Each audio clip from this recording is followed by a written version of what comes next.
Aujourd'hui, j'ai le plaisir de recevoir Alexandrine Beauvais-Lamoureux. Les noms composés, c'est toujours difficile à retenir. Alors, détentrice d'un bac en relations et droit international, présentement à la maîtrise en santé publique. On va y revenir, bien entendu, mais la raison principale de ta présence aujourd'hui, ce sont tes convictions et tes prises de parole pour la souveraineté. Alors, commençons par ça. Pourquoi prendre... En fait, comment on en arrive à un si jeune âge à s'impliquer dans la politique, à s'intéresser et à avoir un désir d'en parler publiquement et médiatiquement? Je pense d'emblée, ce qui a facilité mon intérêt politique, c'est que pour moi, ça n'a jamais été circonscrit aux formations partisanes. Donc, une prise de parole sur un enjeu qui anime la société québécoise, un angle de comment est-ce qu'on devrait adresser certaines questions de société qui vont avoir un impact sur le long terme, pour moi, c'est participer à la vie politique. Puis, les opportunités de prendre parole, c'est sûr qu'on est jeune, sont parfois restreintes au milieu scolaire. Donc, on nous propose de rédiger des essais sur certains enjeux, de faire des débats en contexte académique. Mais relativement rapidement, j'ai pris conscience que ces mêmes réflexions-là qu'on gardait peut-être souvent entre les murs d'une école, quand c'est la jeunesse qui les avait, étaient tout aussi pertinentes et tout aussi applicables dans l'espace public. Fait que je pense que c'est un peu ça aussi qui me dit, mais tant qu'à avoir ces débats-là autour de la table, midi en parlant à mes amis, pourquoi ne pas les rendre publics puis voir c'est quoi peut-être des opinions qui pourraient venir nuancer un peu les positions que j'avais. Tu dis que tu parlais de politique avec tes amis. J'ai pas nécessairement de préjugés sur la jeune génération. Je la connais pas. En fait, c'est ça. J'ai pas de préjugés parce que je les connais pas. Ça fait longtemps que j'ai pas eu cet âge-là. Mais j'essaie de me rappeler et j'ai pas l'impression qu'à cet âge-là, moi, c'était... on s'intéressait à ce qui se passait, mais pas à ce point-là. On prenait pas position. Je militais pas non plus. Est-ce que c'est commun chez les jeunes aujourd'hui? Est-ce que c'est exceptionnel? C'est une bonne question. C'est sûr que j'ai pas la prétention de parler pour tous les jeunes du Ouais. Québec. On s'entend qu'il y en a quand même une coupe. Mais je pense quand même que on observe qu'en ce moment, il y a un âge de sensibilisation politique chez la génération Z qui est peut-être plus jeune Mhm. que celle des générations précédentes. Pour moi, il y a probablement plusieurs facteurs explicatifs à ça. L'un d'entre eux, qui est inévitable, c'est nos téléphones. Ah, OK. Donc, on a Les réseaux sociaux. les réseaux sociaux, mais Ouais. aussi le fait qu'on a des petits dispositifs qui peuvent nous offrir un miroir sur le monde qui est excessivement accessible. Moi, j'ai appris dès que j'étais jeune, si je veux une information, je peux aller la chercher rapidement et la corroborer avec plusieurs sources. On s'entend dans les bonnes Ouais. pratiques de Ouais. recherche d'informations. Mais j'ai l'impression que cette accessibilité-là à l'actualité, moi, personnellement, puis dans mon entourage, m'a forcé à m'intéresser peut-être plus rapidement à la politique. Ah, c'est intéressant, ça. Ça veut dire que l'actualité serait plus accessible d'une façon de consommer que les jeunes peuvent faire. Tandis que, à mon époque, peut-être, c'était les journaux puis le téléjournal qui étaient perçus comme des vieux médiums. Déjà, là, quand j'avais 19 ans ou 20 ans. Ah, j'avais pas pensé à ça. Fait que c'est intéressant. Fait que l'actualité, elle vient à vous. Fait que vous... Ah, j'avais pas vu ça de même, mais c'est intéressant. Mais faut dire, faut avoir le bon algorithme aussi. Non, non, C'est pour on ça dit que pas je que c'est place des parfait. nuances. Non, non, on dit pas que c'est parfait, mais ça crée des gens qui sont quand même, qui se sentent impliqués, qui se sentent engagés, peut-être qui se sentent inquiétés aussi par tout ça. Fait qu'il y a peut-être une prise de contrôle en voulant euh, reprendre le contrôle un peu de tout ça en comprenant puis en s'impliquant. Tu dis non partisan. Est-ce que tu crois que les plus jeunes souverainistes sont moins associés à des partis politiques ou que les plus jeunes, en général, sont moins associés à des partis politiques qu'à une autre époque où, peut-être même avant la mienne, où on décidait de nos opinions par rapport... Tu sais, on décidait du parti pour lequel on allait voter, puis ça allait être nos opinions. Est-ce que les jeunes sont plus apolitiques maintenant? Ils ont des valeurs, ils ont des causes qui sont au-delà de la partisanerie. Et sous question, pas sous question, mais il y a tellement eu de mouvements dans les 5, 6, 7 dernières années, des nouveaux partis.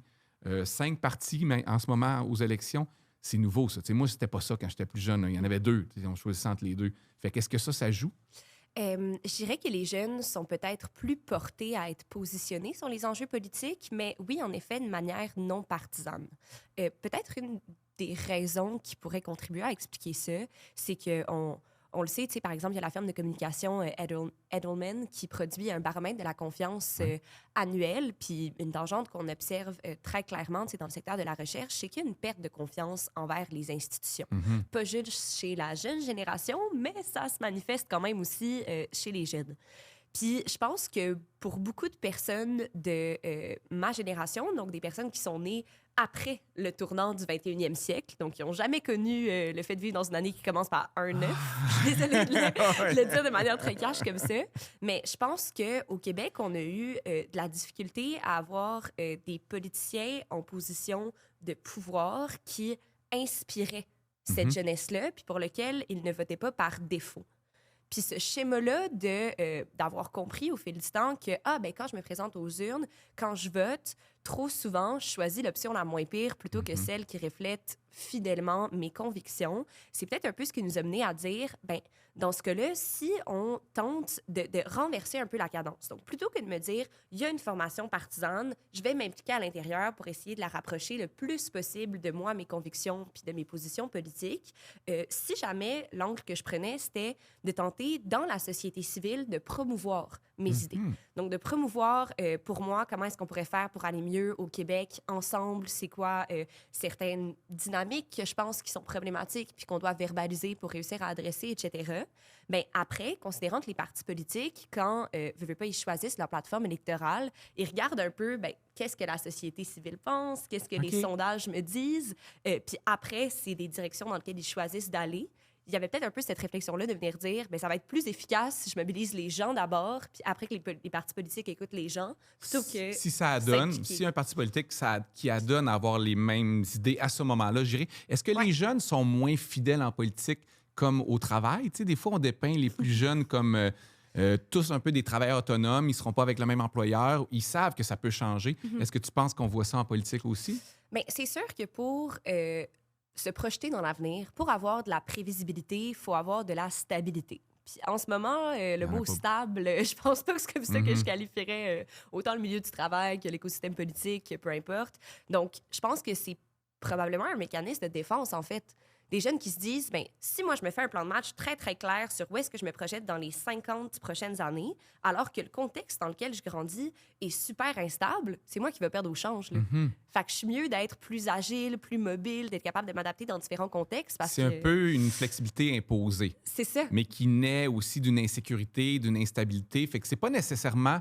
C'est une qualité parce que ça rend moins fragile, tu sais, d'être flexible, ça rend moins fragile, mais ça naît d'un climat qui est anxiogène un peu, tu sais. Vraiment, tu sais, puis si on le ramène à la question du milieu du travail, tu sais, moi, tu sais, depuis que je suis jeune, on m'a dit, tu sais, si tu étudies bien, tu vas à l'université, tu vas dans une profession libérale ou tu fais une maîtrise, tu vas trouver de la job, tu vas pouvoir t'acheter une maison, tu vas pouvoir bâtir une famille.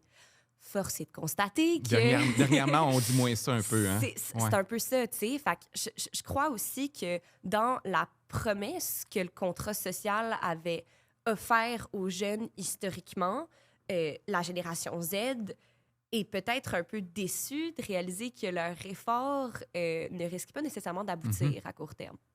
Fait que oui, le portrait est sombre. Je pense que les années 80... Moi, je ne suis pas cette génération qui a eu un portrait aussi sombre parce que moi, c'était j'ai grandi à une époque où la mondialisation allait nous apporter bien des bienfaits. Là. Il y avait du monde un peu plus sceptique, mais n'empêche que ça devrait bien se passer. Un peu plus vieux que moi, les années 80, c'était No Future. Eux, c'était très, très sombre. Fait que, on est peut-être la dernière génération, nous, qui avons eu un peu d'espoir, mais j'ai acheté ma maison trop cher, trop tard. En passant, là, je veux juste pas dire que j'ai pas eu le deal. Ça se construit aussi. Là, genre, je veux être très claire. Genre, moi, mes amis... pardon, genre me caractérise tout le temps comme une éternelle optimiste. Ouais. Je pense pas que je suis quelqu'un de pessimiste dans la vie, mais je pense que pour avoir de l'espoir, genre l'espoir, c'est pas un plan de match. Fait que pour avoir de l'espoir, il faut quand même avoir conscience du contexte dans lequel on est, mais après, ça veut pas dire qu'on peut pas le naviguer, ça veut pas dire qu'on peut pas reprendre du contrôle sur nos vies. C'est juste que la première étape pour régler un problème, c'est d'accepter qu'il y en a un. OK, fait que c'est pas de la naïveté par rapport à ça va aller mieux. En fait, on va travailler pour que ça aille mieux. Exact. On est responsable un peu que ça aille mieux. Est-ce que dans la remontée du souverainisme chez les jeunes, on en parle beaucoup, il y a eu des topos, on en a parlé la dernière année, c'est même plus élevé que dans d'autres générations. T'sais, on regarde le pourcentage de jeunes qui voudraient un référendum est plus élevé. Je crois que c'est la première fois depuis longtemps que ça se passe parce qu'on a souvent dépeint cette idée-là comme une idée de boomer et les jeunes ne voulaient pas. Mais moi, quand j'étais jeune, on n'était pas souverainiste, semble-t-il. Est-ce que dans cette remontée du souverainisme, il y a justement un peu ce que tu viens d'écrire, c'est-à-dire un désir de reprendre du contrôle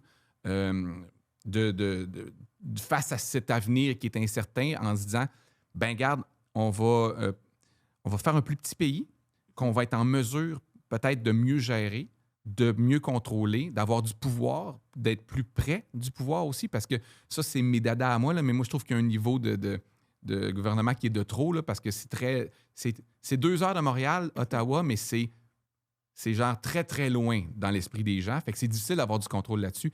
Est-ce qu'il y a une reprise de contrôle? Est-ce que c'est ça un peu le mouvement souverainiste chez les jeunes? En mon humble avis, 100%.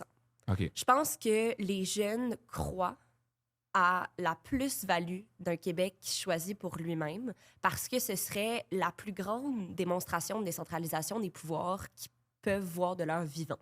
Mhm. Dans cette logique-là, je pense que tu l'as bien nommé, le fait de dire Ottawa est loin, on ne parle pas d'une question géographique nécessairement. Je pense qu'il y a beaucoup plus question, en fait, d'une question de proximité idéologique, mais surtout de proximité de comment est-ce qu'on se voit naviguer le 21e siècle comme population. Un exemple, genre très concret, si on parle de comment lutter face aux grandes crises qui affectent la santé des populations dans le 21e siècle. Par exemple, la crise du logement qu'on traverse en ce moment, qui, il convient de le nommer quand même, est une crise qui revient de manière, somme toute, assez cyclique dans l'histoire. C'est pas la première fois que des civilisations traversent des crises du logement, un peu comme on le voit en ce moment. Si on prend l'exemple de la réponse proposée par Ottawa présentement, il y a un programme qui s'appelait initialement Bâtir Maison Canada, dont ils ont enlevé le mot bâtir. Une traduction des mêmes 3 mots en anglais. Ça sonnait mieux en anglais qu'en français. Là. C'est ça. Je pense que c'est pas absurde d'assumer qu'il n'y avait pas de Québécois autour de la table quand ils ont choisi le nom de ce programme-là. Mais après, le problème, c'est le nom, c'est un contenant. Si on s'intéresse beaucoup au contenu, Bâtir Maison Canada, l'objectif, c'est de promouvoir davantage d'infrastructures pouvant habiter des gens sur l'entièreté du territoire du Canada. C'est une approche, à mon sens, qui peut contribuer à adresser la crise du logement, sauf que puis c'est ça qui est vraiment important. Je ne suis pas en train de dire que le gouvernement fédéral est mal intentionné ou que son objectif, c'est de mal gérer la crise du logement. Au contraire, je pense qu'ils prennent leurs décisions au meilleur des informations qu'il y a à leur disponibilité, soit... Et de leur vision politique et de leurs pas les intérêts dans le sens malveillant, mais ils ont des ambitions qui sont peut-être pas les mêmes que toutes les provinces. Et à mon sens, c'est ça le nerf de la guerre. Quand le gouvernement fédéral prend des décisions, il regarde les moyennes nationales. Donc, ils regardent ce qui se passe dans toutes les provinces, ils font une moyenne, ils disent, bon, ben, ma décision va se prendre en fonction de ça. Le problème, c'est que l'écosystème de logement au Québec est fondamentalement différent de celui en Alberta, par exemple. Au Québec, on a quelque chose qui s'appelle l'économie sociale, qui est un concept qui est encore assez flou pour plusieurs, mais qui peut se ramener à quelque chose de très, très, très simple, qui est... tu gères des choses sans que ton objectif premier, ce soit de faire le plus d'argent possible. On le voit, entre autres... Il y a peut-être de quoi de catholique là-dedans versus protestant. Je ne sais pas, non, il y a peut-être... Pourquoi c'est ici qu'on a commencé ça plutôt qu'ailleurs, mais oui, il y a quelque chose de très solidaire là-dedans. Ouais. Puis après ça, toute la genèse historique du mouvement, je pense pas que je suis la meilleure personne pour en parler, malheureusement. Moi, vu que je suis pas chercheur, vu que je suis pas à l'université, je peux dire n'importe quoi, moi. Je suis humoriste. C'est bien correct. Mais dans cette dimension-là, à mon sens, le fait d'avoir des entités qui gèrent des logements locatifs, non, leur but premier, c'est pas de faire l'argent, mais plutôt de s'assurer qu'il y ait du monde qui soit bien logé, puis pas juste selon genre un standard minimal. Là, des beaux logements bien aérés, avec des fenêtres et des services à proximité. C'est un modèle, à titre personnel, dans lequel je crois. Là encore, en toute transparence, j'ai été sur l'aile jeunesse du chantier de l'économie sociale. Donc, si j'y croyais pas, j'aurais pas été à ma place dans mes implications. Mais c'est quelque chose qu'on voit qui fonctionne à l'international. Il y a des modèles, que ce soit à Londres, à Vienne, qui ont vraiment augmenté le type de compagnie de gestion qui fonctionne dans un modèle à but non lucratif ou dans un modèle d'économie sociale. Puis je pense qu'au Québec, une des raisons pour lesquelles la crise du logement nous a peut-être moins frappé solidement qu'ailleurs au Canada, c'est peut-être aussi à cause de la place qu'occupe l'économie sociale dans notre marché de l'habitation. Il y aurait une philosophie différemment, il y aurait des fondamentaux parce que les 2 villes les plus chères, parce que c'est rendu très cher là, à Montréal aussi, puis au Québec, là, on le sait, mais la spéculation, les gens de l'étranger qui viennent acheter puis que ça devient, c'est Vancouver et Toronto, c'est inhabitable. Ça.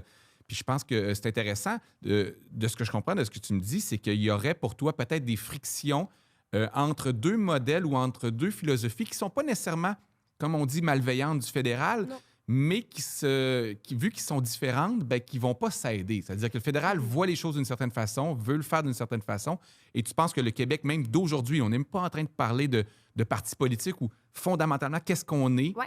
Il est différent de ce qui se fait ailleurs. 100 Puis, tu sais, là, j'ai donné l'exemple de comment adresser la crise du logement, mais on peut aussi amener l'exemple de la gestion de l'offre chez nos produits agricoles québécois. Au Québec, on a un système, notamment pour le lait, la volaille, les œufs, où on s'assure que tous les producteurs agricoles se parlent ensemble, un peu comme une communauté de producteurs de produits agricoles, pour s'assurer non seulement de la qualité des produits, mais aussi de leur accessibilité, de la quantité qui va être sur les tablettes, de s'assurer que, on s'entend, on puisse Une manger des produits stabilité, frais en hiver. éviter de faire faillite aussi, parce que les gens, Exact. parce que c'est des métiers qui sont très difficiles, sont Très difficile. Il peut y avoir une Psychologiquement, tempête, il peut y avoir de la glace, il peut y avoir un gel, il peut y avoir beaucoup de choses. Fait Ouais. qu'on a créé un système qui protège, qui offre une certaine stabilité aux agriculteurs. Exact. Puis, ce système-là qui offre une stabilité, là encore, on se rappelle, à mon sens, dans l'intérêt de la population, qui est d'avoir des produits de qualité qui viennent de producteurs québécois sur leur tablette, est un modèle que présentement, l'ambassadeur du Canada aux États-Unis, Mark Wiseman, a énormément critiqué.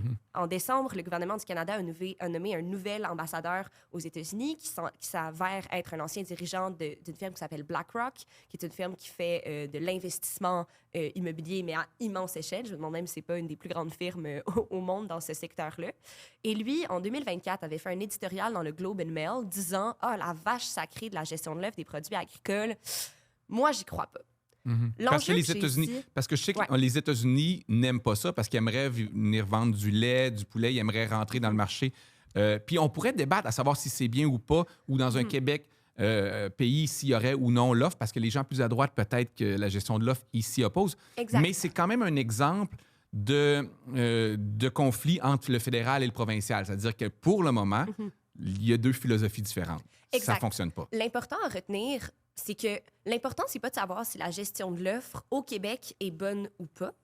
L'important, c'est de se dire, est-ce qu'on a les leviers de venir la défendre si on n'est pas représenté à la table de négociation avec les États-Unis? Parce qu'en ce moment, c'est qui le représentant du Québec à la table de négociation avec les États-Unis? C'est Mark Wiseman. C'est l'ambassadeur Qui du pourrait Canada. sacrifier certaines choses comme ça pour gagner d'autres points. Donc, OK, mais c'est Exact. intéressant à savoir est-ce qu'on est bien représenté. Moi, mon problème, c'est que je pense qu'en n'étant pas représenté, le Québec peut et va invariablement devenir la variable d'ajustement dans les négociations. Donc, si les États-Unis, en l'occurrence, on s'entend tous qu'on parle de Trump, vient dire « Ah, moi, je veux commencer à vendre des œufs au Québec. Je veux commencer à vendre du lait au Québec, du fromage au Québec, parce qu'on sait qu'ils veulent accès à nos marchés. » Puis là, Wiseman est comme « Ah, ouais, mais je sais pas. » Puis là, Trump, il dit « Ah, soit je t'enlève tes tarifs sur le pétrole albertain, soit tu m'enlèves la gestion de l'œuvre, tu me donnes accès au marché québécois. » Probablement que l'ambassadeur du Canada aux États-Unis va dire « Parfait, j'enlève la gestion de l'offre. » Puis moi, ce que je veux, c'est que le Québec arrête d'être systématiquement sacrifié dans les négociations parce qu'on n'est pas représenté. C'est intéressant. On a l'impression que chez les plus vieux, la souveraineté est parfois un mouvement défensif par rapport à la culture, par rapport à revenir à un ancien Québec, qui ont connu ou qui ont idéalisé, des fois qui ne l'ont pas nécessairement connu. Est-ce que chez les jeunes, la souveraineté est un peu plus un mouvement de futur ou de construire quelque chose? Pour moi, le Québec du 18e, 19e, 20e siècle ne va jamais revenir parce que on est au 21e siècle. Je pense que pour que un État puisse naviguer stratégiquement dans son contexte, il faut qu'il ait la lucidité de s'adapter aux évolutions qu'il y a eu tout autour de lui. Tu sais, le Québec n'est pas une bulle. On s'inscrit dans un continent, des échanges, une planète qui bouge, qui évolue, qui a eu plein de transformations. Puis pour que le Québec puisse s'insérer dans ce nouveau monde-là, bien, il faut qu'on soit en mode nouveau Québec. Tu sais, pour moi, les deux sont indissociables. Donc oui, clairement, pour les jeunes, le projet d'indépendance du Québec, c'est un projet d'avenir parce que c'est une manière de redéfinir comment le Québec s'inscrit dans le 21e siècle. Est-ce que est-ce que je m'avance trop en disant que c'est un souverainisme qui inclut tout le monde, les 8-9 millions d'habitants? Tout le monde qui est ici présentement sont inclus dans ce projet-là parce que devront faire partie des décisions et de ce qui s'en viendra. Tandis que des fois, on entend chez certaines personnes, quand je parle d'un souverainisme défensif, c'est il faut convaincre juste telle partie de la population pour avoir notre 51 puis c'est cette partie-là qu'on voudrait sauver, puis les autres sont là, mais on va essayer peut-être, pas de les tasser, mais de les rendre un peu moins visibles pour que nous, on reprenne le contrôle de ce qui était le Québec d'il y a 50 ans. Bien, c'est sûr que tout mouvement politique se doit d'avoir une stratégie politique. Tu sais, on sait, dans les dernières Pour années, gagner. les Ouais. firmes de sondage ont multiplié les contrats avec toutes les formations politiques sur tous les spectres de l'échiquier politique. Tu sais, il n'y a pas une formation politique, je m'avancerais même à dire, au Canada, qui n'a pas commandé des sondages spécifiquement sur comment ils peuvent aller chercher des votes dans la dernière année. Ça, je pense que c'est universalisé à tout le monde. Après, pour moi, comme on parlait tout à l'heure de la capacité à se projeter dans le futur, la prévisibilité, d'être capable de me dire, OK, moi, comment je me vois vieillir au Québec en tant que fille de 24 ans quand je vais avoir 94 ans, bien, ça prend certains éléments pour se dire, bon, voici comment je prévois que l'évolution du Québec va se dérouler et comment moi, je décide en fonction de où est-ce que j'achète une maison, combien d'enfants je décide d'avoir, qu'est-ce que je choisis genre d'avoir comme profession, par exemple, je décide de faire. Veux pas, n'importe qui vit sur le territoire du Québec présentement est obligé de se poser ces questions-là. À savoir, comment je me vois habiter le territoire, vivre ici dans le futur. Donc, dans la question de comment est-ce qu'on voit l'avenir du Québec s'inscrire dans le 21e siècle, je vois mal comment c'est pas tout le monde qui peut être concerné par ces questions-là parce que, grosse nouvelle, tu sais, on va tous vieillir. OK, fait pour toi, ça va de soi. Personne, Ça va de soi que cet enjeu-là devrait concerner tout le monde puis que le Québec-Pays concerne tout le monde, c'est ça? Bien, si la discussion, c'est à savoir comment est-ce qu'on voit le Québec s'inscrire dans le 21e siècle puis qu'il y a du monde qui se voit vivre au Québec dans le 21e siècle, on est tous concernés par l'enjeu. Est-ce qu'on doit parler de l'avenir du Québec avant le référendum ou après le référendum? Tu sais, dans une optique où on veut vendre l'idée de la souveraineté, on veut vendre cette idée-là, est-ce que on... parce qu'il y a toujours cet équilibre-là pour galvaniser, pour engager les gens, il faut leur promettre quelque chose. Il faut leur trouver... On va faire ça, ça, ça. C'est pour ça que tu dois t'engager. Voici ce qu'on voudrait comme Québec-Pays. Mais d'un autre côté, ça exclut des gens si on dit ça. Tu sais, il y a souvent la gauche et la droite, mais parce qu'il y a des gens qui disent, regarde, on fait un pays, puis après ça, on s'obstinera sur qu'est-ce qu'on fait de ce pays-là. Puis il y a d'autres gens, clairement, qui sont déjà en train de vendre leur idée du pays. Qu'est-ce qu'on va faire? Pour rejoindre les jeunes, est-ce que c'est suffisant de leur dire, on fait un pays, puis après ça, on décide ce qu'on fait avec, ou il faut déjà leur dire, voici pourquoi on fait un pays? Je pense que les deux approches sont pas mutuellement exclusives parce que quand on dit on fait un pays et on verra après, tu sais, quelles sont les différentes formations politiques dans ce Québec-pays-là, etc., reste que la phrase on fait un pays. Faire un pays, ça se fait pas en claquant des doigts. Tu sais, rompre avec les dynamiques de dépendance qu'on a face à l'intégration économique canadienne, qu'on a par rapport à notre représentation à l'international. Oui, puis qu'on vient de nommer, le Québec est l'entité qui n'est pas un pays qui a le plus de relations diplomatiques et d'ambassades, de bureaux de représentation du Québec à l'international, mais reste qu'on n'est pas à l'ONU, par exemple. Fait qu'il va y avoir toute cette transition-là, à savoir, tu sais, comment on est représenté, comment on s'inscrit, etc. C'est pas quelque chose qui se fait du jour au lendemain, ce qui implique donc qu'il faut le construire. Tu sais, Il faut y penser. ben, le travail de venir dire comment est-ce qu'on fait pour combler nos besoins au Québec en arrêtant d'être systématiquement dépendant d'importation de pays extérieurs, etc., à mon sens, doit se poser maintenant. Puis c'est une réflexion qui doit engager tout le monde parce que, indépendamment que les gens soient comme « Ah oui, tu sais, moi, l'indépendance du Québec, j'y crois ou j'y crois pas », je pense qu'il y a quand même un consensus au sein de la population québécoise que plus on réussit à combler nos besoins de base nous-mêmes, par exemple, toute la vague de on achète des produits locaux au Québec pour encourager l'économie québécoise, pour encourager l'agriculture québécoise, mieux on se porte parce qu'on est plus résilient dans l'avenir en étant autonome. Mais cette autonomie-là, elle se bâtit. Puis je pense que les jeunes sont mobilisés par cette logique-là, puis on le voit entre autres dans la résurgence d'intérêt qu'il y a pour la culture québécoise, parce qu'ils se disent, ben pour qu'elle continue à vivre cette culture-là, faut que je la consomme, faut que je m'y intéresse. Oui, les jeunes s'intéressent à la culture québécoise différemment que les générations précédentes. Ça passe peut-être pas par, durant le souper, allumer le poste de télé, qui est la quotidienne, qui joue à chaque heure. Et ça, c'est déstabilisant pour toute une génération, plusieurs générations en haut, que vous ne faisiez pas les choses de la même façon. C'est dur à concevoir, puis c'est insécurisant aussi parce que ça change. Mais vous êtes vous-même dans une période qui change beaucoup. Même vous, c'est pas comme si c'était tranquille. Là. Je pense que ces repères-là sont, pour vous aussi, sont étourdissants parce que je me disais, bien, je pense que je l'ai lu, c'est pas moi qui ai inventé ça, là, okay?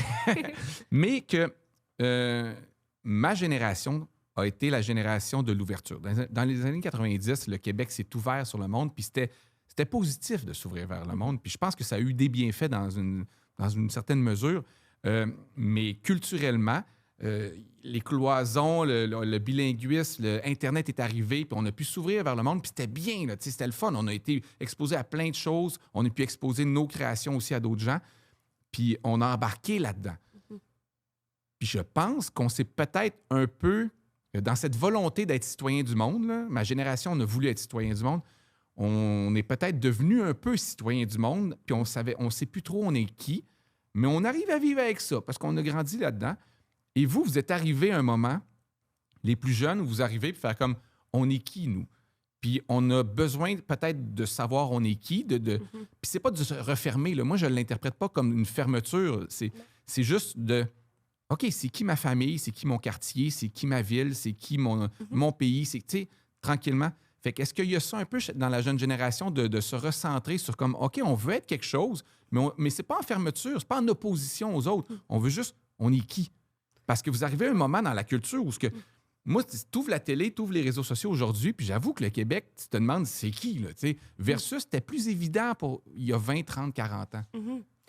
C'est vraiment intéressant comme réflexion. Je pense que quelque chose que les jeunes ont comme besoin et peut-être qu'ils tentent de construire et de combler à leur manière, c'est des liens sociaux.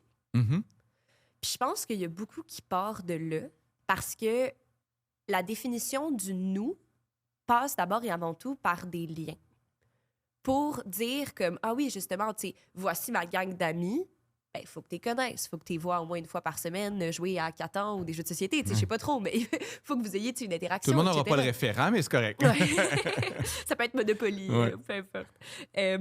Mais dans cette dimension-là, tu sais, étant la génération qui ont grandi avec nos cellulaires qui nous étaient vendus avec le message « Voici l'outil qui vous garantit des liens sociaux et qui vous permet de les multiplier. » Tu sais, c'est fou là, que des jeunes à 12 ans peuvent avoir des liens virtuels avec 15 000 personnes qui les suivent sur TikTok. Et même là, je suis conservatrice dans mon chiffre, on s'entend. Tu sais, c'est une multiplication des connexions.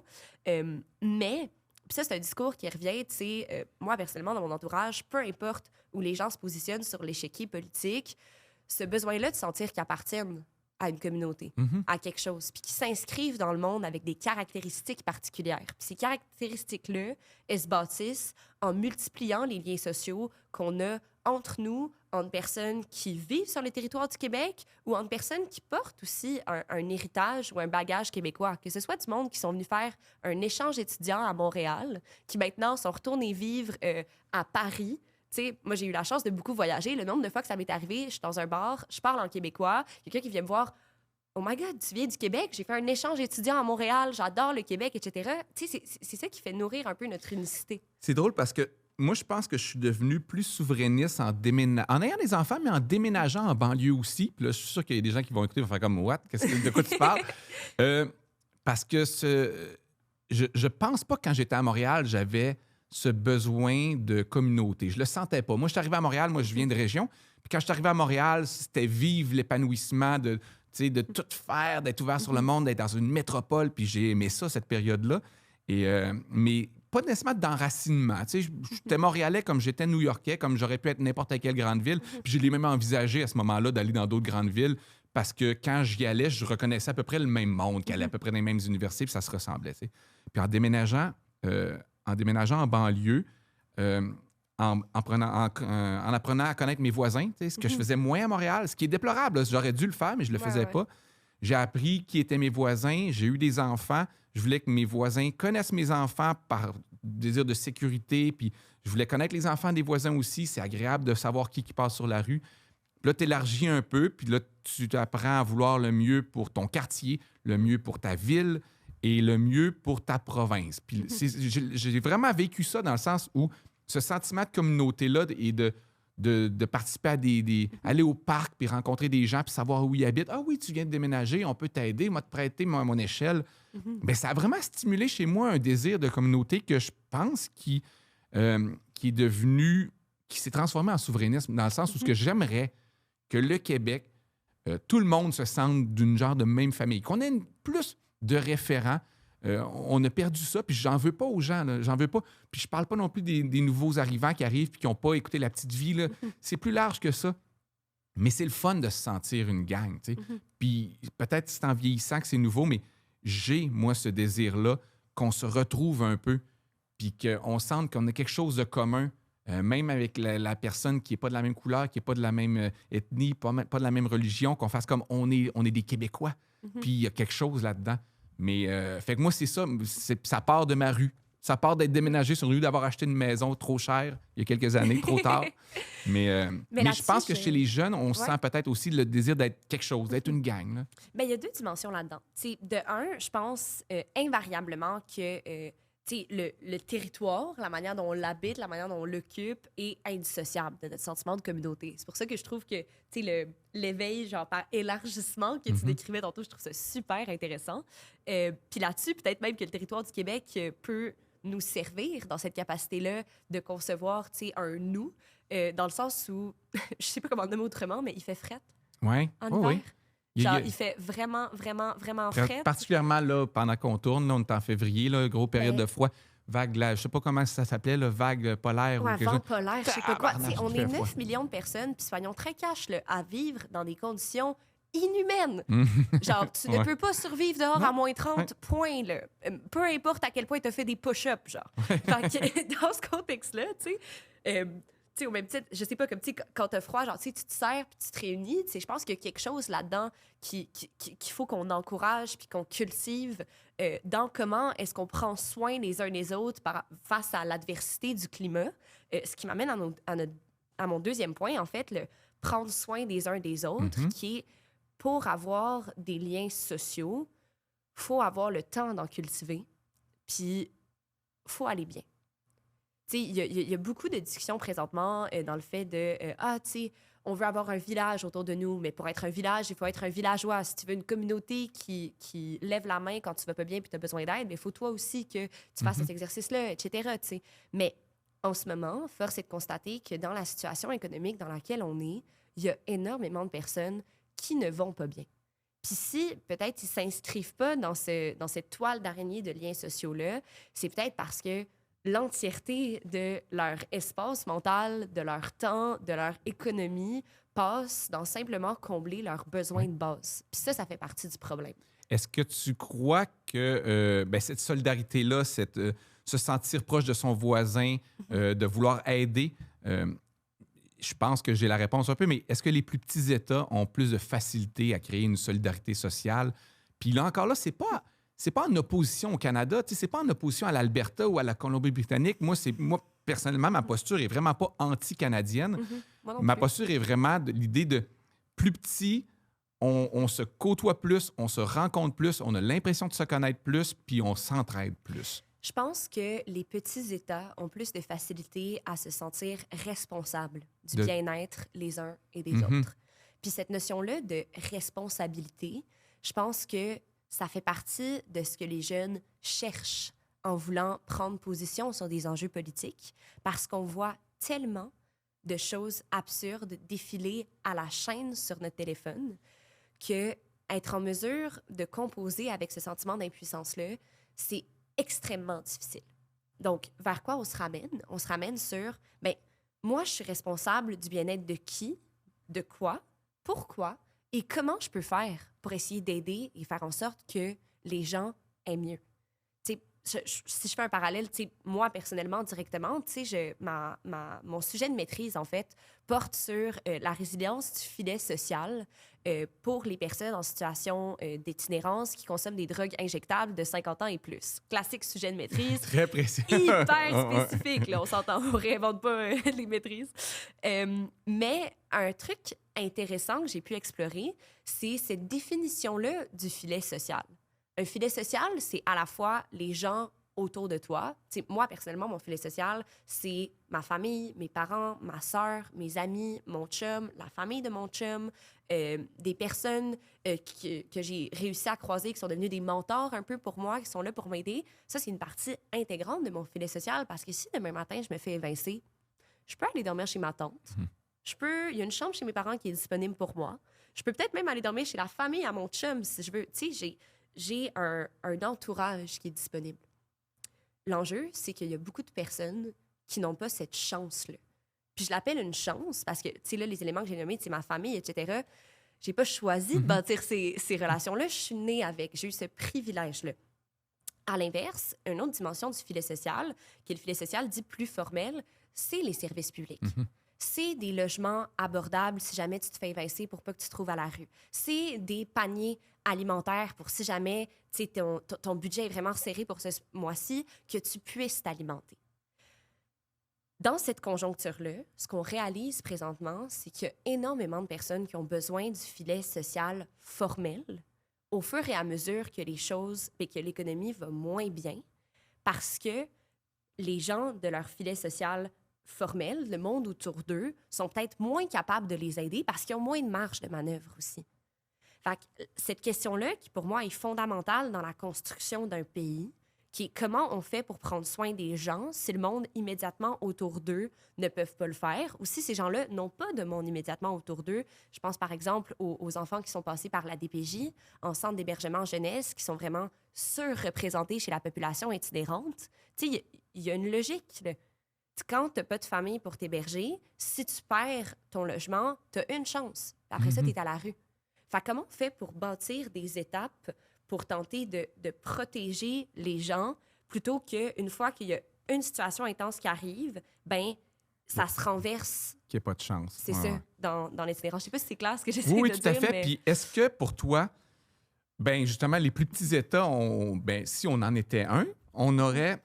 cette réflexion-là, mais deux, plus de pouvoir, plus de levier pour mettre en exécution ce genre de politique-là, pour mobiliser les gens, le formel et l'informel, là, les amis, l'entourage et les institutions. Ouais. Tu penses, toi, c'est le pari que tu fais, c'est l'espoir, c'est la confiance que tu as. Je pense pas que c'est un pari, je pense que c'est une logique. C'est une logique parce que, veux pas, tu sais, plus tu es un petit État, plus ton État est à échelle humaine, plus le pouvoir va être plus proche de ta population parce que l'échelle décisionnelle est moins éloignée des conséquences sur les gens. Puis c'est vraiment ça le nerf de la guerre. Prenons l'exemple de nos services et nos soins de santé. Au Québec, quand dans les années 80, on était vanté à l'international pour avoir un des meilleurs systèmes de santé au monde, pourquoi?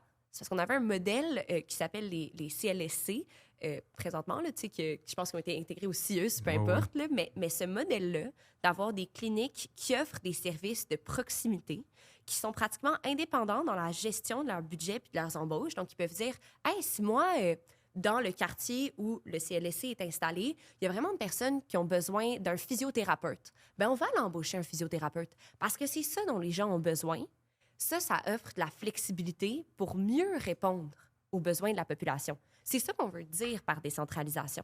Versus, si tu prends un modèle comme le Canada, qui est un pays immense, puis qui prend des décisions de ses programmes publics par moyenne nationale, bien, c'est comme un chandail, une taille fait à tout le monde, ça fait bien à personne. C'est normal. C'est l'objectif d'un chandail, ça fait à tout le monde. Je trouve ça super motivant. Puis ça vient avec un des sujets ou un des angles de tes études, c'est la confiance envers les institutions. Hein? Tu travailles là-dessus dans le cadre de la santé publique. plus les institutions sont loin, on parle du pouvoir, mais plus elles sont loin, plus on se sent déconnecté, plus on se sent impuissant par rapport à elles-mêmes, puis on devient soit cynique ou désengagé. Moi, je veux ramener les institutions plus proches. Est-ce que, puis je crois, encore une fois, je pense avoir la réponse, je pense que les gens, dans les plus petits États, on peut répondre c'est plus facile de faire des changements. Quand on est moins, on est plus petit, on peut. Un gouvernement, parce que tout nous paraît tellement gros. Là, faire changer les choses, c'est gros. Je sais qu'il y a des pouvoirs qui sont que provinciaux, mais on est quand même dépendant du fédéral dans une certaine mesure pareille. Ne serait-ce parce qu'on envoie la moitié de nos impôts là-bas, tu sais. Qu'on pourrait décider de faire autre chose avec ça, ça serait à débattre. Mais j'aimerais ça qu'on parle un peu de la confiance envers les institutions, puisque c'est un de tes objets de recherche. Est-ce que ça se porte bien en ce moment? Moi, j'ai l'impression que non. Je pense qu'on est dans une période... mais parle-moi, Sam, parler de tous les gens, peut-être de ta génération, comment ils voient ça, parce que moi, je pense à mes parents. T'sais, on a comme 3 générations ici. J'ai mes parents, j'ai moi, j'ai toi, j'ai vous, en fait, là, votre génération. Mes parents ont bâti ces institutions-là, ils les ont vues fonctionner. Ils les ont vues fonctionnelles même, avec beaucoup d'espoir. Moi, je suis arrivé à une période où le cynisme s'est un peu instauré parce que c'était les coupures, il n'y avait plus rien qui fonctionnait. Puis là, je pense que vous arrivez, vous, dans une période où on remet en question ces institutions-là. On ne fait pas juste constater qu'il y a des choses qui ne fonctionnent pas, c'est comme on les scrape dessus. Je pense que l'angle qu'on se dit, c'est que face au constat qu'il y a beaucoup de choses qui ne fonctionnent pas dans les services publics, les institutions, etc., ce que les jeunes se disent, c'est qu'on est responsable que ça aille mieux. Parce qu'on a essayé l'option de dire « Ah, ben, on va attendre que des gens loin règlent le problème à notre place. » Force est de constater qu'il n'est pas réglé. Donc, une fois que tu réalises que, genre, cette option-là, tu sais, du statu quo, de faire confiance, l'économie va se redresser, etc., ça n'offre pas les résultats escomptés, ben, l'alternative, c'est de dire « Ben, on va se responsabiliser pour que ça fonctionne. » Puis cette responsabilisation-là, qu'est-ce que ça implique? Bien, ça signifie différentes choses pour différentes personnes, tu sais, notamment parce que je pense que les jeunes ont pleinement confiance que c'est pas tout le monde qui ont la même capacité à avoir un impact sur les décisions publiques dans un contexte où les inégalités de richesse ont jamais été aussi marquées depuis notre naissance. Tu sais. Je pense que je lisais un éditorial récemment qui disait que le niveau d'inégalité de richesse qu'il y a présentement est encore plus accentué qu'au moment de la Révolution française. Donc, ça donne un indicateur là-dessus. En même temps, c'est peut-être bon signe. Peut-être qu'il y a quelque chose qui s'en vient. Peut-être que le monde va se tanner. Peut-être qu'il va y avoir une révolution. Ouais. Mais tu sais, cette notion-là que le monde se tanne, c'est le moment où les gens décident de dire, ben, soit je fais quelque chose, soit il n'y a rien qui va changer. Puis je pense que c'est ce constat-là auquel est confronté les jeunes. Puis le statu quo est pas tolérable. Ben, pour vous, seulement... pour les jeunes, le statu quo. Mais tu sais, il y a toujours le fait de ne pas avoir de maison, d'avoir moins de choses à perdre. Mais ça, c'est pas décrédibilisant. Ouais. Pour moi, en fait, ça invalide pas le mouvement des jeunes. En fait, il faut plutôt s'inspirer de ça. Effectivement, quand tu n'as pas encore une maison, quand tu n'as pas des REER, quand tu as moins de choses à perdre, tu es prêt à prendre plus de risques, mais ça prend cette force-là dans la société. Puis, mais le statu quo est pas tolérable pour vous, est inacceptable? En fait, la logique, je pense que les jeunes ont, là, si on était par le passé par étapes, c'est en ce moment, il y a plein de choses qui fonctionnent pas. Il y a plein de politiciens à la chaîne depuis les 25 dernières années qui nous ont dit « Nous, on va le régler », ils l'ont pas réglé. Ça va toujours pas.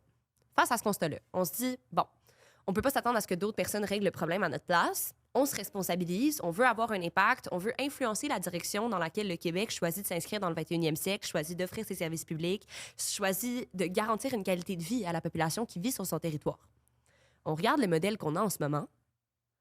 On n'a pas, à l'échelle du Canada, la proportion d'avoir un impact significatif sur la direction que choisit de prendre le Canada. Fait qu'est-ce qu'on se dit par rapport à ça? Bien, si on ne peut pas avoir un impact sur l'entièreté du Canada, sur quoi je peux avoir un impact? Au Québec. C'est plus proche de moi, plus proche de mes institutions, démographiquement, c'est plus petit. Donc là, on regarde c'est quoi les leviers à la disposition du gouvernement du Québec, puis qu'est-ce qu'on réalise? Bien, il y en a plusieurs qui ne sont pas en sa possession. C'est dur à dire, puis je dis pas ça pour justement déresponsabiliser la mauvaise gestion des finances publiques qu'il y a eu par le gouvernement durant les dernières années, qui, en mon humble avis, était une mauvaise gestion des finances publiques. Je pense que c'est correct. C'est pas controversé. C'est pas controversé.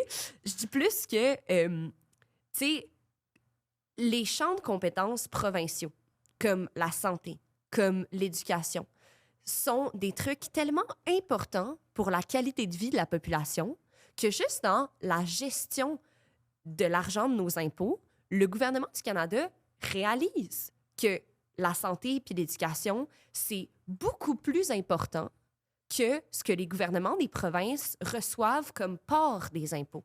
C'est pour ça que le gouvernement du Canada envoie de la péréquation. C'est pour ça que le gouvernement du Canada fait des transferts en santé, en habitation, en éducation, parce qu'il arrive à la conclusion, hey, nous, via les impôts, on perçoit trop d'argent par rapport à quel point ce qu'on gère est important pour le monde.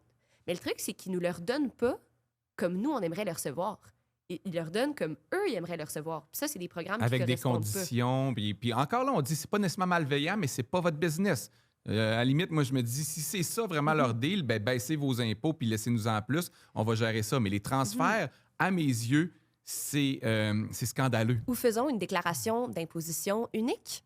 Tu sais, si on décidait d'envoyer avec une déclaration d'impôt unique tout notre argent... Au Québec ou au Canada? Au Québec. Je me demandais vers où tu t'en allais. Non, au Québec. Puis après ça, tu sais, moi, j'applique ça à toutes les provinces. Si l'Alberta Puis on veut faire s'achète ça des de son services côté, canadiens, dans le fond?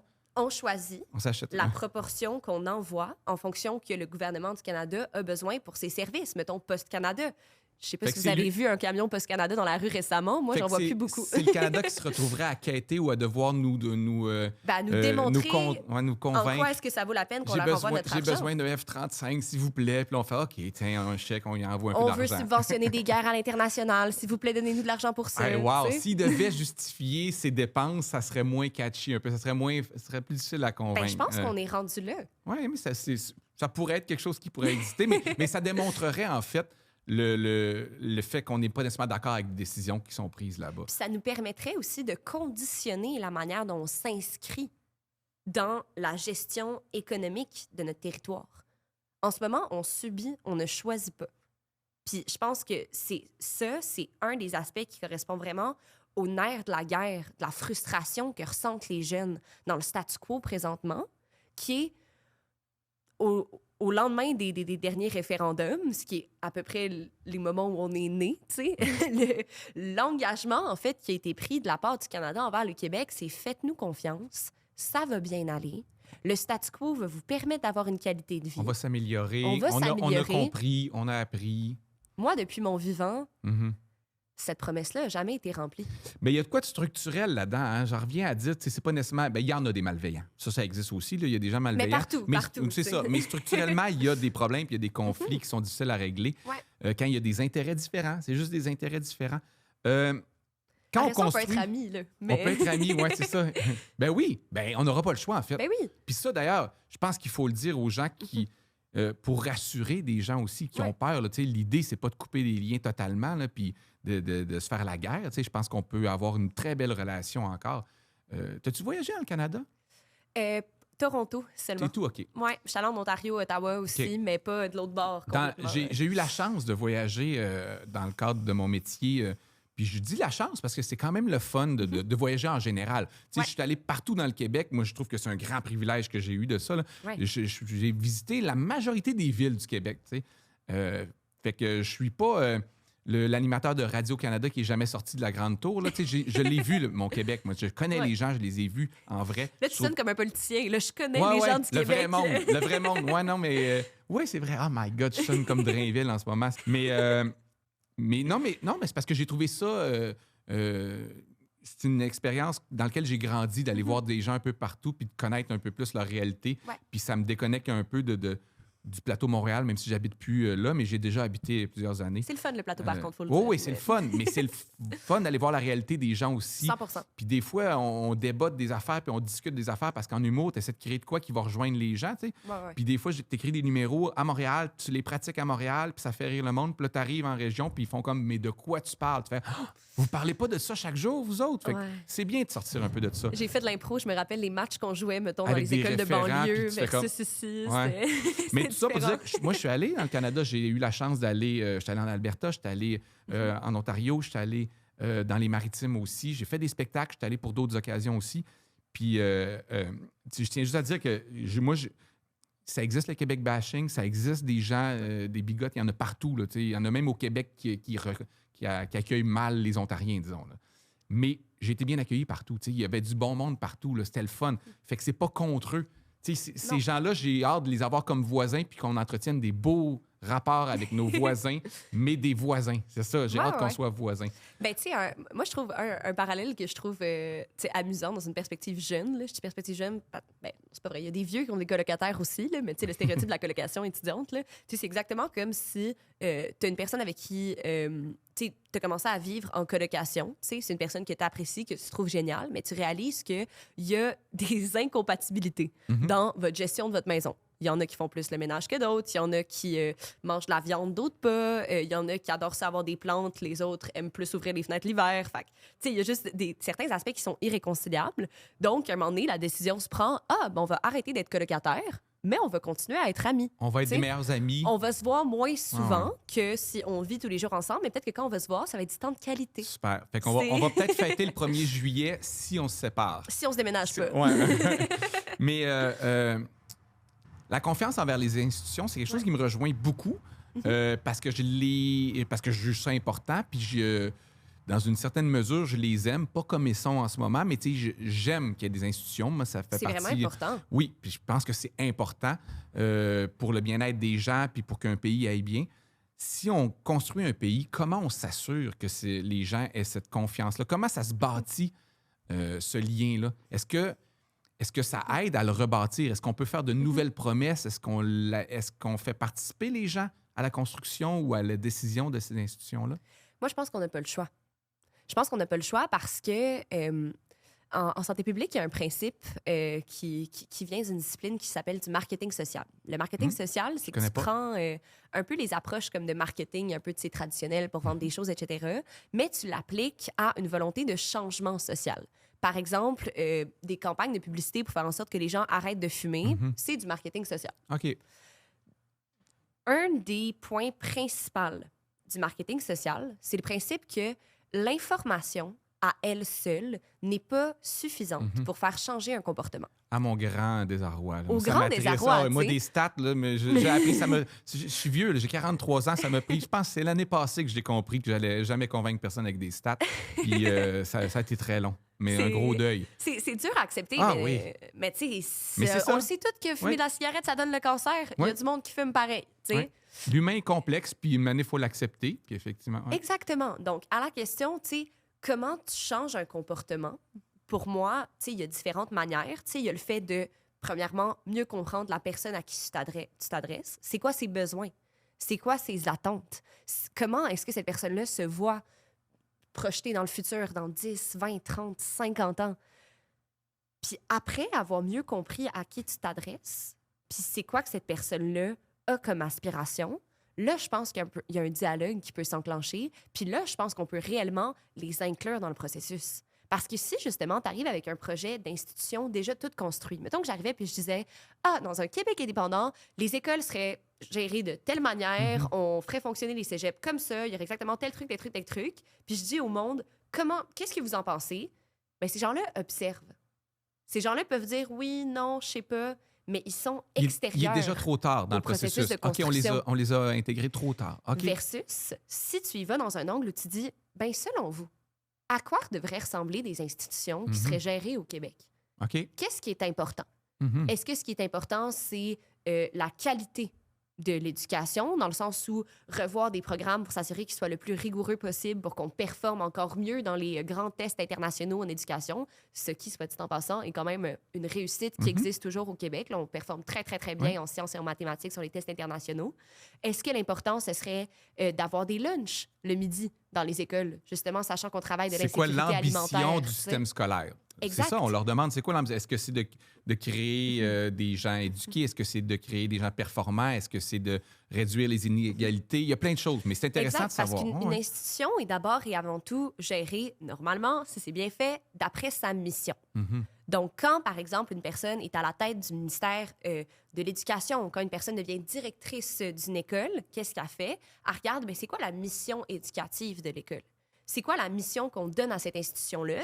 Mais c'est fascinant parce que je pense que si on demandait, on nommait les institutions, les ministères, les institutions québécoises, puis qu'on sondait les gens, puis on leur demandait c'est quoi, selon vous, la mission de ces organisations-là. Je ne suis pas sûr qu'ils seraient capables de le dire. Puis je pense qu'on se tromperait souvent. Puis ça ne veut pas dire que la mission est mauvaise, mais peut-être qu'avec le temps, la mission est plus celle qu'on pensait ou peut-être qu'on est juste plus d'accord avec. C'est peut-être nous qui avons changé aussi. Peut-être que la mission est la même que depuis 75 ans, puis nous, on est rendu ailleurs.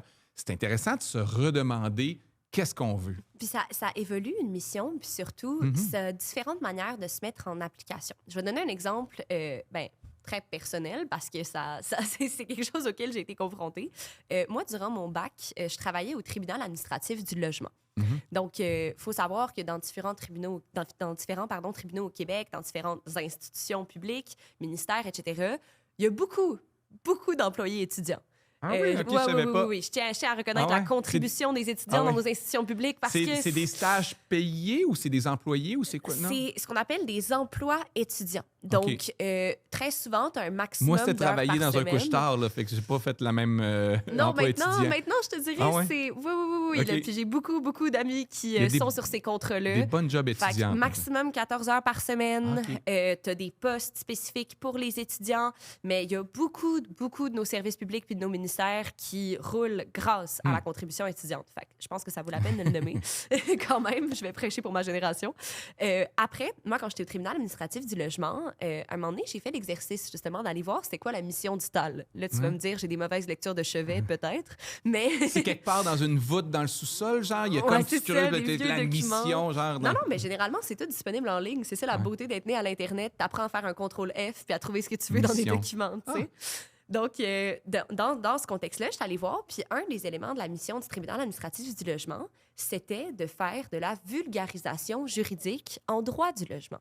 Donc, s'assurer que la population connaisse et comprenne c'est quoi leurs droits, c'est quoi leurs devoirs, parce que, tu sais, le TAL, comme tribunal administratif, ça régit les baux de logement, donc la dynamique locataire-propriétaire. C'est ça, sa juridiction en tant que telle. Donc, après avoir pris conscience de cette mission-là, tu sais, j'ai regardé un peu autour de moi les différents départements qu'il y avait dans le tribunal, puis je me suis dit, ben voyons, il y a personne, en fait, qui est responsable de mettre en application cette mission-là. Il n'y a pas de projet de vulgarisation. Fait qu'est-ce qu'on a fait? On est un groupe d'étudiants à s'être mis ensemble, puis on a monté un projet de vulgarisation juridique en droit du logement sur les médias sociaux. On est allé le présenter au président. On a fait, monsieur, vous avez une mission. Nous, ce qu'on vous propose, c'est de la mettre en application. Puis il a dit oui.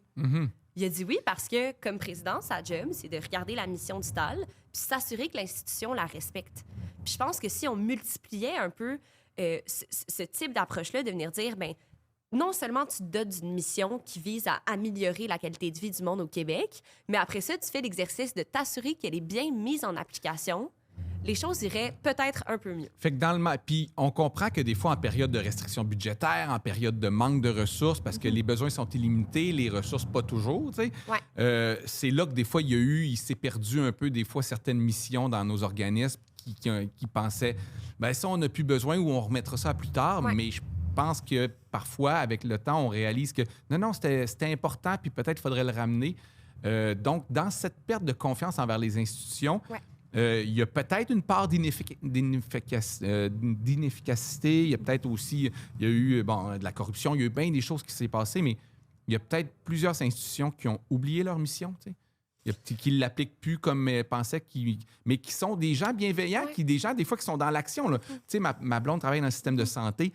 Puis cette question-là, ils se la posent des fois, mais ils n'ont pas beaucoup de temps. Là. C'est sur l'heure du dîner qu'ils se la posent. C'est quoi la mission des fois de notre affaire? Parce qu'ils sont en train de donner des ressources, puis ils sont à bout de souffle, ils sont tellement fatigués.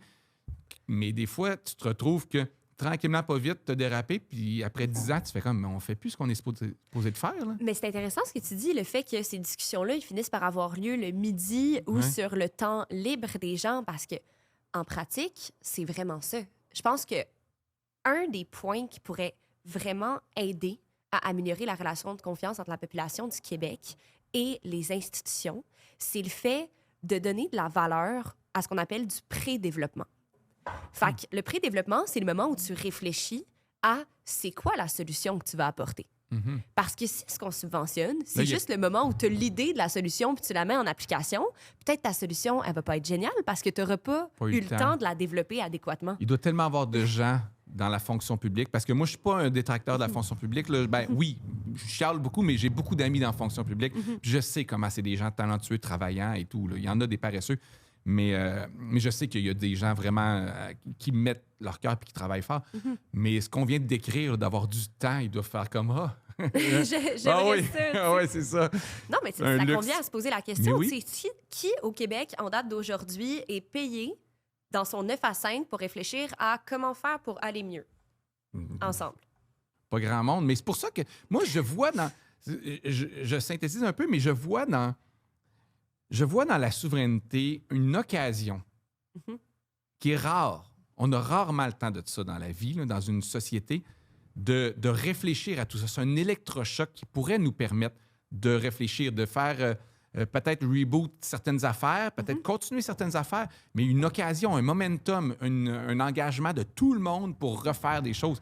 Puis j'ai de la misère à concevoir... Ben non, j'ai pas tant de misère que ça. Je conçois que ça fasse peur à des gens. Je conçois qu'il y a des gens qui aient peur que ça soit pire. Je pense pas que ça va être le cas, mais je conçois les craintes. Il faut les adresser, c'est important.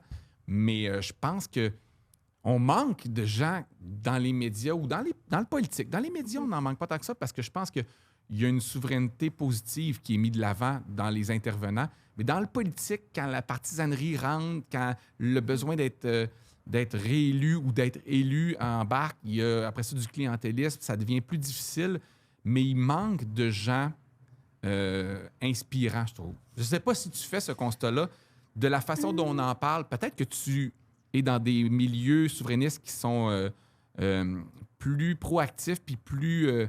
En fait, je t'écoute puis je me dis que tu dois être entouré de gens qui sont quand même positifs et bien. Moi, comme je suis pas dans une gang, je vois beaucoup les réseaux sociaux puis je vois beaucoup de négatifs par rapport à ça, mais je trouve que ça manque un peu d'inspirants, de gens inspirants qui font comme « Hey, faisons quelque chose en groupe, faisons de quoi en gang ». Moi, je me demande si, en fait, la question est peut-être plus, est-ce qu'on voit ce que les politiciens font d'inspirant? Parce qu'il y a ça aussi dans le traitement. Très bonne question. Les partis politiques font un énorme travail d'arriver avec des propositions, d'essayer justement de faire cette réflexion-là. Je parlais des fonctionnaires, il y a des politiciens mieux. Très travaillants aussi qui font beaucoup de choses. Ils n'ont peut-être pas la cote, ils n'ont peut-être pas la tribune médiatique. Peut-être que ce dont on parle, c'est pas quand les politiciens ont des réflexions inspirantes ou bâtissent des angles de réflexion qui pourraient vraiment améliorer le Québec, mais plus quand ils font des écarts, des erreurs, des mauvais coups, des trucs qui choquent. Je plaide coupable. Non, mais je participe clairement à ça. Tu sais, comme humoriste, c'est sûr qu'on tape sur le négatif. Là, forcément, on contribue. Ça vient avec la description de job aussi. Ouais, mission, je pense c'est dans ma mission. C'est dans ta mission. Puis, je pense pas après ça que c'est comme les gros méchants médias ou les gros méchants humoristes qui présentent juste le négatif. Pas vraiment. Mais tu sais, moi, même en m'impliquant dans une organisation non partisane, tu sais, je le dis très ouvertement, je pense qu'on a beaucoup de politiciens qui font des choses très inspirantes au Québec. Je pense par contre qu'on devrait peut-être s'attarder davantage à ce qu'il y a d'inspirant. Parce qu'il y en a des idées qui se brassent, il y en a des solutions qui s'amènent, il y en a des vrais sujets que des politiciens tentent d'aborder, mais n'ont pas la visibilité pour. Et on a une responsabilité individuelle à faire ça. Ouais. On ne peut pas juste s'attendre à ce que les médias ou les journaux ou la radio parlent du positif. Nous aussi, on doit faire notre part. Puis on est plus nombreux. Les gens sont plus nombreux que les médias. On oublie que les gens sont plus nombreux que les médias, mais en même temps, je ne sais pas si les gens ont l'introspection de réaliser que des fois, ils tombent dans les mêmes panneaux que ce qu'ils reprochent aux médias. Parce que, tu sais, des fois, quelqu'un dit hey, les médias sont négatifs, ne parlent pas de quelque chose. Je fais comme allons voir ta page Facebook ou ton Instagram. Qu'est-ce que tu as partagé puis de quoi tu parles pour voir. Bon, là, ça se peut que les gens fassent comme oh, c'est vrai que moi aussi, je suis pas mal négatif. Je te remercie. Merci pour cet échange-là, super constructif. Moi, ça a été super intéressant. J'espère que les gens à la maison vont apprécier aussi. En terminant, je veux remercier le studio qui nous a accueillis pour cet épisode-là, bien entendu, Studio à Montréal. Et aussi mentionner que le balado était une collaboration de Oui Québec, un organisme sans but lucratif. Vous pouvez aller voir sur le site si vous voulez des informations sur la souveraineté. Je répète, non partisan. Allez sur Oui Québec. Merci tout le monde.